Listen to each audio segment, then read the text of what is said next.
हमारे ब्रज में बड़े बड़े साधक, बड़े बड़े संत जो किसी को दिखते नहीं हैं, आपको ऐसे लगे कि पगले हैं, लेकिन हैं वो बड़े बड़े बड़े उच्च कोटि के साधक। 12-12, 15-15, 18-18 घंटा भजन करते हैं और देखने में लगेंगे कि ऐसे हड्डी गिनने में आएगी, बिल्कुल फक्कड़ हैं, पगले हैं।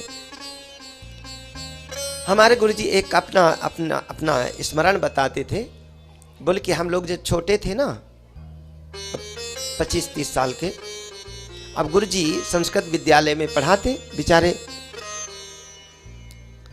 अब वहां हमारे यहाँ अष्टमी और प्रतिपदा को छुट्टी होती है। जैसे रविवार को आप लोगों के वहाँ छुट्टी होती है, तो हमारे यहाँ अष्टमी प्रतिपदा को छुट्टी होती है, क्योंकि अष्टमी गुरुहंती चा शिष्यहंती चतुर्दशी।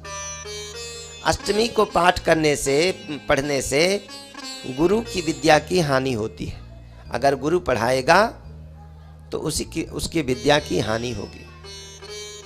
चतुर्दशी को शिष्य पढ़ेगा तो उसकी हानि होगी।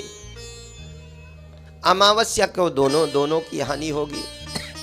और प्रतिपदा को तो महाराज 5 पाठ करना ही निषिद्ध है। इसलिए अष्टमी और पूर्णिमा को हमारे यहाँ अष्टमी और प्रतिपदा को छुट्टी होती है। अब गुरुजी की बड़ी ब्रज में बड़ी निष्ठा, सब अष्टमी को पढ़ा करके चले जाते, सप्तमी को पढ़ा करके शाम को चले जाते, और अष्टमी को खूब घूमते, जैसे गोवर्धन चले गए या बरसाना चले गए या गोकुल चले गए, और नवमी को पढ़ाने के समय 1 घंटे पहले ही आते। मतलब इतना समय अपना ब्रज भ्रमण में बिताते। तो बरसाने में गहुवर वन में बिल्कुल एक बंगाली संत रहते थे, बिल्कुल फक्कड़, सामान्य सी उनकी झोपड़ी। अब वहां हमेशा जाते महाराज जी।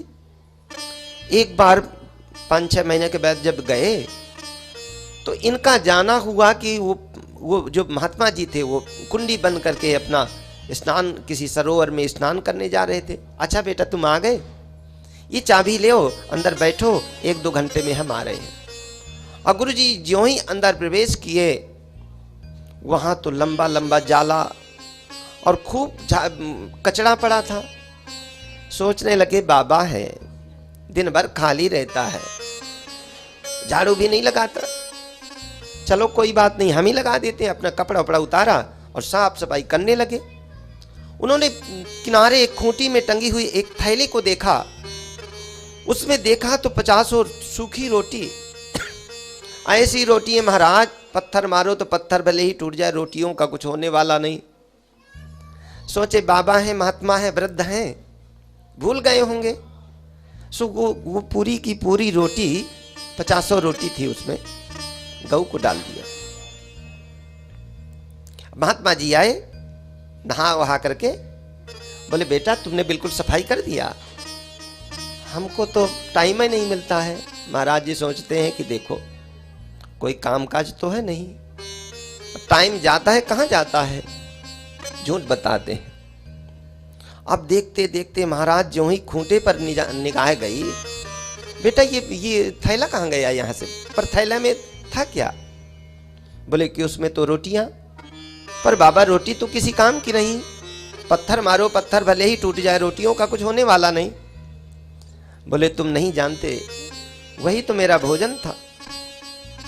हाँ देखो हम लोग ब्रज में वास करते हैं, रोज थोड़ी भोजन बनाते हैं। 1 महीना में 20 दिन में इन ब्रजवासियों के यहाँ मांगने चले जाते माधुकरी, केवल रोटी, सूखी रोटी। अब 10-20 घरों में मांग लाए, 50-60 रोटी मिल जाती हैं, उनको सुखा करके रख लिया थैले में। रात्रि में सोने से पहले 2 रोटी तोड़ करके एक कटोरी में डाल दिया, पानी डाल दिया। रात भर में बिल्कुल मुलायम हो जाती हैं। स्नान किया, भगवान का भजन किया, पूजन किया और बाल भोग लगाया, पा गए नमक डाल करके, बड़ा स्वाद आता है। अब बताइए रोज हम 1 घंटा मांगने जाएं, फिर 1 घंटा साफ सफाई करें, 2 घंटे में भोजन बनाएं, फिर 2-3 घंटे विश्राम के लिए चाहिए। 8-10 घंटा तो इसी में बीत जाएगा जी, भजन कब होगा? इसलिए जीने के लिए खाते हैं, बल्कि खाने के लिए नहीं जीते।